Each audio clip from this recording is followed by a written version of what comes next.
Isang lalaki naman na umano'y tulak ng droga ang nanlaban sa mga pulis sa isinagawang buy-bus operation sa Bulacan kagabi.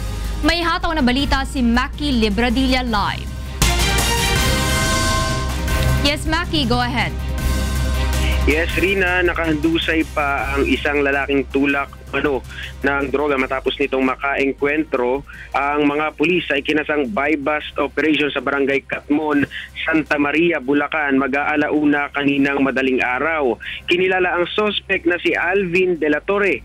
Ayon kay Police Senior Superintendent Rainiel Valones, nagpaputok ang suspect ng matunugang pulis ang kanyang katransaksyon, kaya naman gumanti ng putok ang operatiba bilang depensa. Mabilis namang nakatakas ang isa pang lalaking kasama ng suspect sakay ng motorsiklo. Dagdag pa ng otoridad, kilala umano si De La Torre sa naturang barangay na tulak at user ng droga, kaya naman sinubukan nila itong itokhang pero hindi ito sumuko. Subalit bukod sa pagtutulak ng droga ay akyat bahay din umano ang suspect ayon sa opisyal ng barangay.